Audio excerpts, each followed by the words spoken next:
my God. Something has just happened there. I've absolutely shit myself.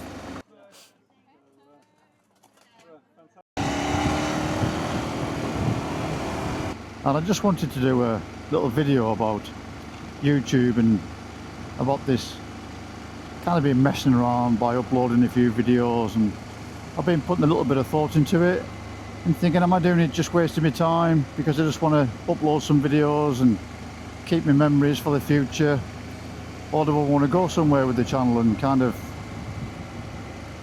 give people some sort of inspiration? And I've had a YouTube channel probably since about 2012. I think I posted a video years and years ago when we went to Wales, but majority of my videos that I've got on there are unlisted, and I just kept them there for memories pretty much. And that's kind of where I'm going with this. I think we've got a lot of memories from motorbike rides. I only passed my test when I was 40, so that's 14 years ago. In those 14 years I've never not had a motorcycle, and I could honestly say I don't think in that 14 years I've gone more than maybe 2 weeks without riding the bike throughout all seasons, and I probably average about 9,000 and 10,000 miles per year every year. I ride all season. I ride all year round pretty much. I travel quite long distances, so I visit family up in Cumbria, so that's quite a long way to go. I've been taking my bike up there for years. It just makes the visit, the ride, the journey up there more enjoyable. I try and alternate the routes everywhere, every year I go, just to mix it up. Wife likes to come along, Mrs G comes along the back, my son spent years coming on the back, my daughter's been on the back quite a bit. So I've got a lot of memories from riding motorbikes. I've got a lot of friends and work colleagues and mates that are either just returning to biking or have recently come into biking. And I think about some of the discussions that we've kind of had with them over the months. What sort of helmet should I buy? What sort of gear should I buy? Should I get an intercom? And there's so much to it, and there's not really a massive amount of information out there to sort of help the new rider. If you want to buy a new GS, there's probably about 1,000 YouTube channels that'll tell you all about a new GS. If you want to test ride an African Twin, again, there's probably hundreds of thousands there. But what's there for like the new riders or people that are just returning to riding, and people who just want to ride motorbikes for a bit of fun, to get around without being experts on them? Because there's a lot of experts. This channel isn't about motorbike experts. I'm not an expert on motorbikes. I don't buy a bike and then strip it and rebuild it and put exhaust on it and pimp them up. I don't do that. I just buy a bike and I just ride it. But equally, I don't buy a bike and polish it and leave it in the garage and take it off the road all winter. I ride it. Every bike I've had, I've ridden it through all seasons and all conditions. And if you look after the bike, it'll look after you. So then I thought, what do I do on a bike? So I go out for rides, I go out for cafe rides, I go out to towns and cities, villages, visit different places, take scenic roads there, take scenic roads back, and just enjoy it. So I thought that's what I'm going to continue to do, and that's what I'm going to continue to post on YouTube. I'm just going to post rides, popping out to places, nice villages, nice cafes. When I go longer journeys and I go passes, I'll record it and I'll show you what the passes are like, what the routes are like. I think I might do a little bit about route planning as well, because there's a lot into how you plan a route into riding rather than just sticking it into Google Maps and away you go. It's a lot more fun if you put a bit more time and effort into it. But all I want to do is I want to get people to get out on the bikes and enjoy them. Inspire people, pretty much. And apparently if you say please like, subscribe and comment, it goes a long way towards people liking, subscribing and commenting.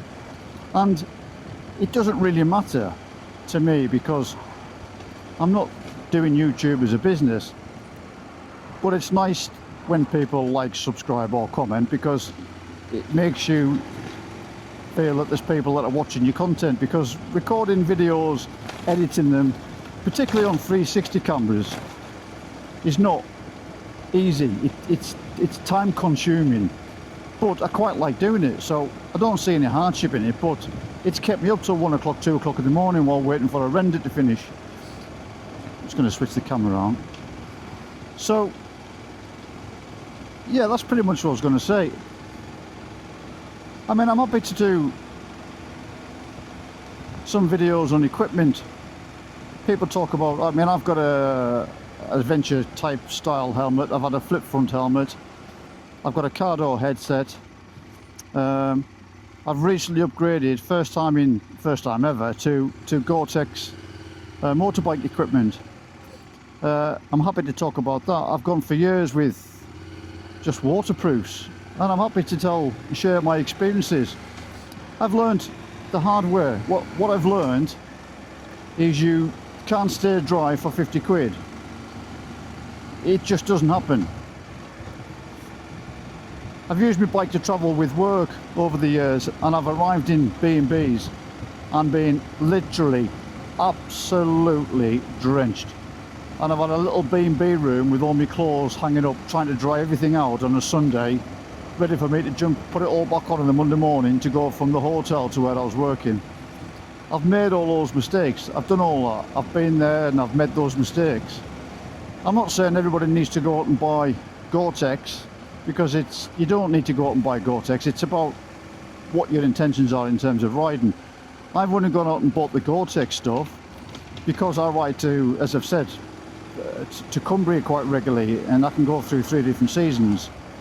And I was getting sick of pulling over and putting waterproofs on and then feeling all hot and sweaty and having to take them off again. And so I've decided, and I haven't been in those in bad weather yet, so I don't know. I'm hoping that it's a game changer in terms of less faff. But they're expensive, and I've lasted 15 years without investing in it. I just hope it's the right thing to do. Riding a pillion. So again, I've got some mates who are contemplating carrying pillions. You know, what's it like? I mean, Mrs. G's been coming back on the bike for several years, and it took me a while to get her on the bike, to be fair. She was very nervous to begin with, and then when she got on the bike, she loved it, and she spends hours on the back of the bike. And it's not something to be frightened of. Get comfortable, get confident with the bike that you've got, and your close control, and your slow control particularly. And then when you feel comfortable with that, start with a few short journeys with a pillion. But you've got to kind of have that discussion with your pillion about what you can and can't do. Again, I've learned from experience. You know, we've pulled in a petrol station in Wales, fully loaded, didn't put the bike stand down properly, dropped the bike on the petrol forecourt while Mrs. G was in the shop buying some water, I think. And it took like 3 of us to lift it up. But I mean, it is what it is. You just brush yourself off when you crack on. I pulled into a car park once with Mrs. G on the back, and I just pulled in. I was very slow, I was doing a tight turn, and I just messed it up and dropped the bike. So what? But I've learned from all that, and I know now that if you drop your guard and you're not careful, that can happen. But without those experiences, without those things happening, you know, they've all made me a better rider. So, you know, expect that that's likely to happen, but no one's hurt, no one was injured, nothing was damaged. You just laugh about it and crack on.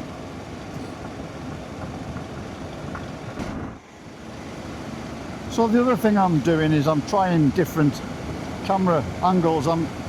I'm not a serious YouTube vlogger, so I'm not going to have multiple cameras. I'm just using the one DJI Osmo 360, and I've got a couple of different positions. I've got the one where it's on the mount by the wing mirror now, and then in a little while I'll switch it on to the chin that you can see obviously on my helmet. I'll switch it over to that, and it's about trying different positions to see which looks best, and I think some suit people more than others, you know, so it's just about trial and error and mixing it up a little bit. But I would also like to kind of encourage safe riding. I see so many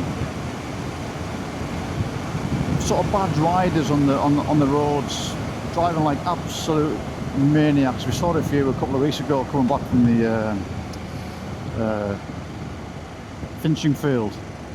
3 bikes came past us, and for the love of God, had anything come round the corner, all 3 would have been wiped out. And one of them was a pillion with a young lass on the back, and I'm just thinking that's someone's daughter, sister, cousin, auntie maybe, you know, wiped out by some lunatic because he was trying to keep up with 2 bikes overtaken on blind bends. It's craziness.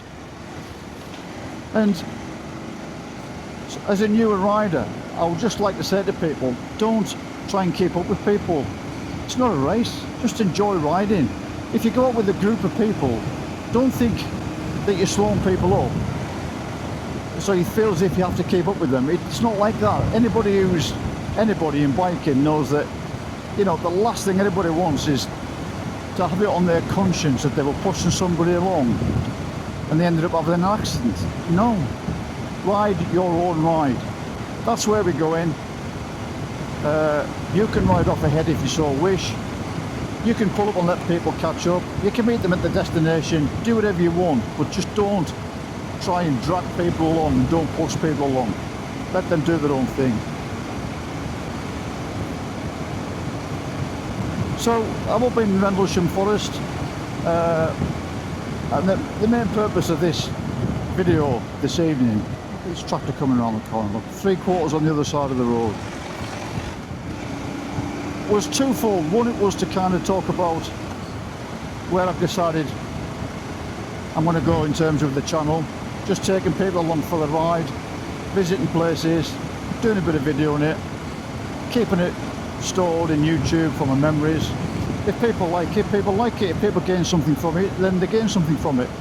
But if there's anything anybody wants me to cover or they'd like me to look at or talk about, and then if I know anything about it and I'm capable of doing it, I will. But, you know, I'm not going to start going to bike garages and saying, can I test ride your latest GS BMW, because I'm not asked about that sort of stuff. I honestly am not asked about that. It's just a bit of fun on the side. It's a bit of a hobby. I do like playing around with editing stuff, sitting on my laptop just messing about, but most importantly I like riding bikes.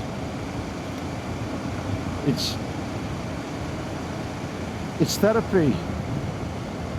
I'm on the KTM 1290 Super Adventure S at the moment, and I just don't see any reason to want to change this. I just absolutely love it. It does everything that I wanted to do.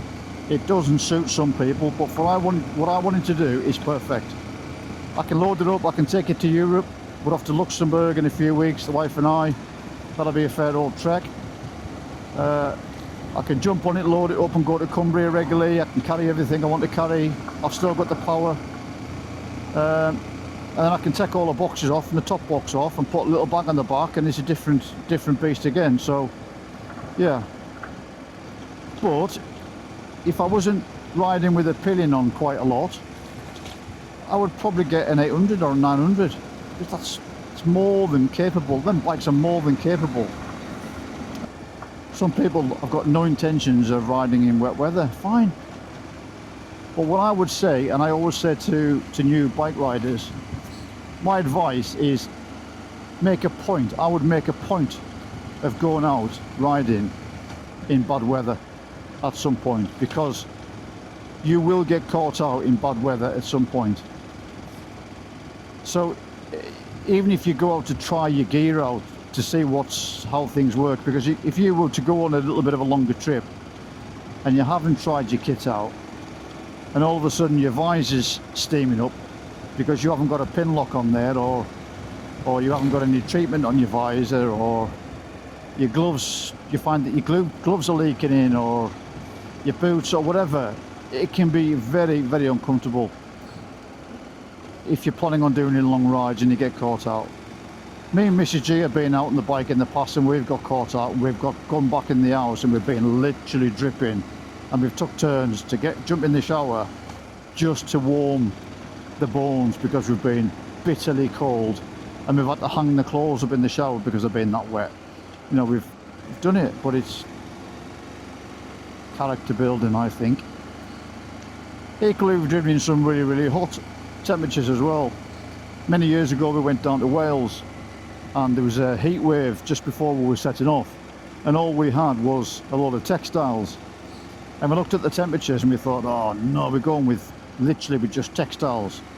So we had to shoot up to Orwell's and buy some, I bought some armoured jeans, and Michelle bought some leggings, and even with those, when we got down to Wales, we were literally dripping. Every time we stopped, we were just pouring with sweat because we didn't have summer jackets. We didn't really, you know, we were just not really equipped for the hot weather. Over the years, we've learned that we've both got summer jackets, and it makes it just so much more comfortable ride.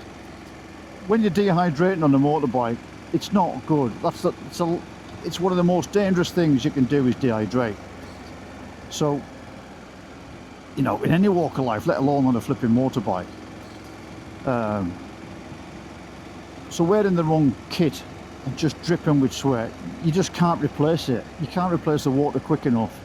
And then of course you lose all your electrolytes as well.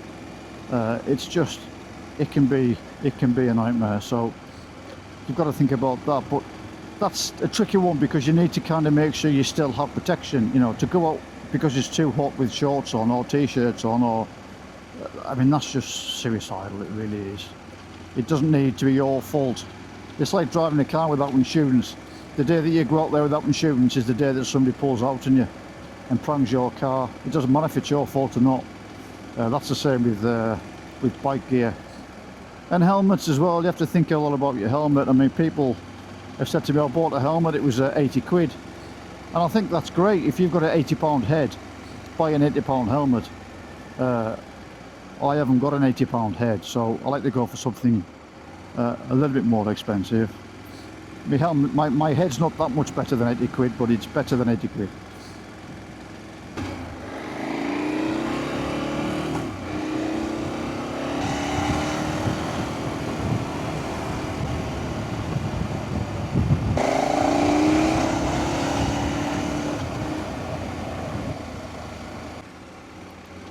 This is the beautiful little village of Orford, and I've got to say, it is absolutely stunning, this place. Beautiful little place. A fantastic little cafe in the square just back there. I'll ride past it on the way back. I think it's probably closed now. I'm not going to stop there now, but it's one of my favourite places to ride out to on a Sunday morning for a coffee and a pain au chocolat. But yeah, this is cracking, this place. It looks over to Orford Ness, which is it was a top secret military base back in the Cold War. You can get a boat across to it. I think I've done a video on it somewhere previously. Difficult to see in the camera because the camera lenses don't show it very clearly, but it's pretty damn impressive. When we get up here, I'm going to switch the camera lens over to the chin helmet. But let's just ride up here and have a little look.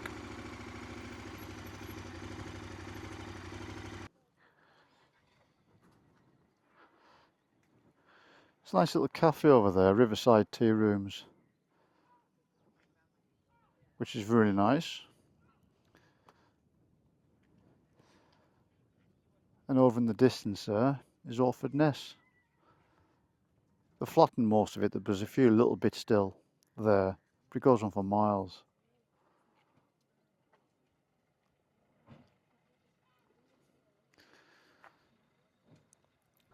Hi, are you alright? Yeah, that's quite a bike you got there. Thank you. Boys and their toys, eh? Pardon? Boys and their toys.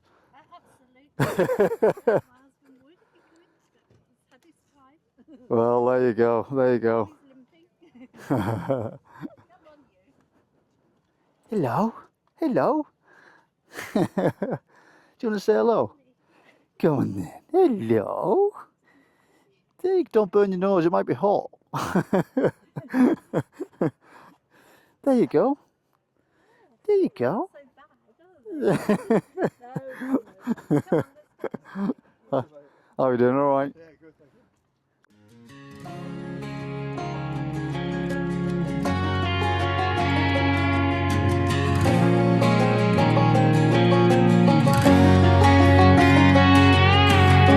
I hear you been asking about me, where I've been and where I sleep. It's hard to find me if you really want to. Turns past that takes a cool sign. Same ball cap, same old boots, trying to outrun the thought of you. But in this town the truth don't stop. You can't live in a town this small.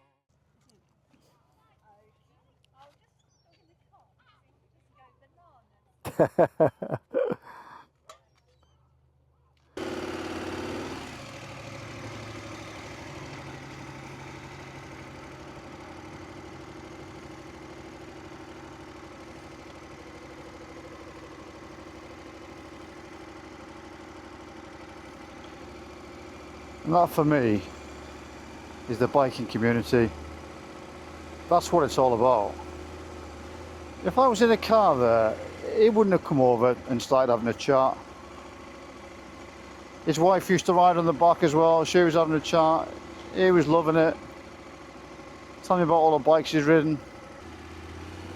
So we're going to wander into the little square now. I'm going to show you this beautiful little square in Orford. So this is the little square bit. Lovely little pub on the right there. There's a little chocolate place along here, Butley Orford Oysterage. But that little pink building there, the bakery, is spot on. What's it called? Pump Street Bakery. Pump Street Bakery. And I don't believe I've been in this one for, oh, something's going on down here. The steakhouse street food. Oh, look at this, fantastic. Oh, I'm glad I came down here then. Old Friar Tuck over there.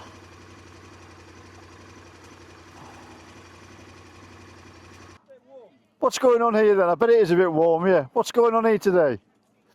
There's a big Son et Lumiere, so sound and light show that's going to be done at the castle. Sound and light show. Yeah. So the sun goes down, so I think it's about an hour. Oh, brilliant. Fantastic. Not to get run over. Yeah, they'll come off worse, I reckon.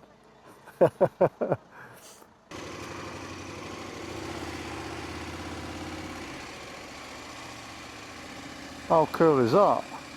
Now, if I didn't come up my bike this evening for a potter, I wouldn't have seen that. And if I didn't have a bike, I wouldn't have seen that, because I wouldn't have come up here in my car for a potter. I just don't do it.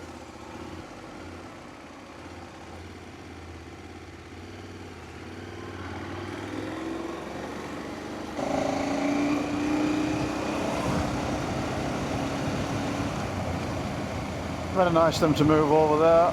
I'm always a bit cautious riding through here this sort of time in the evening, because of the deer and the monk jocks.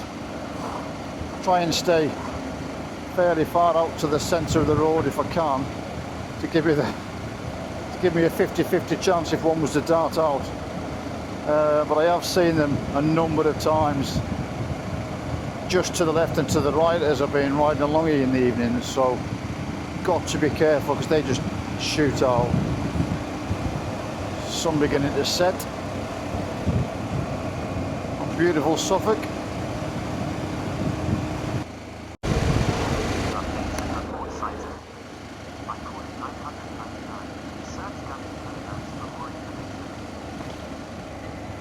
Oh my God. Something has just happened there. I've absolutely shit myself. There's a massive alert came in me headset. On me Aochi, there's a big triangle. It said alert, alert.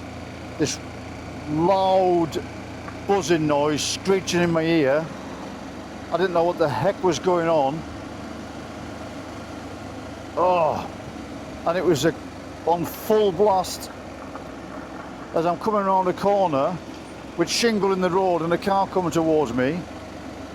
And it was a government warning about fires, wildfires, distinguishing cigarettes. I don't even know what it was. I was still flipping, trying to bring my heart rate down. Jesus crikey.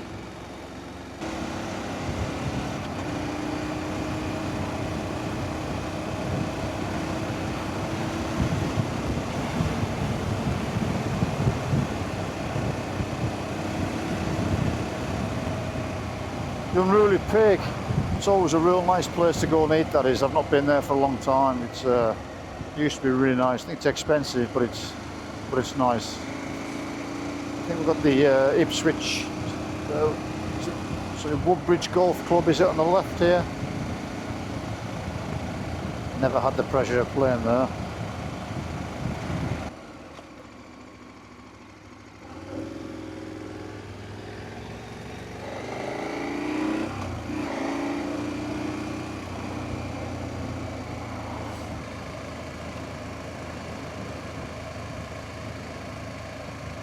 ~7 now, 24 degrees, heading back for my tea. Like, comment, subscribe and share. Leave a comment if you'd like me to look at something, talk about something, or go somewhere within reason. And I'll see what I can do to oblige. Me and Mrs G are going to go out for a little ride tomorrow. She's going to pick a destination. We're going to go for a potter, so I'll see where she picks. A little bit of pillion stuff, so hopefully we'll take you with us and get a video out on that as well next week sometime. Until then, warming the oil.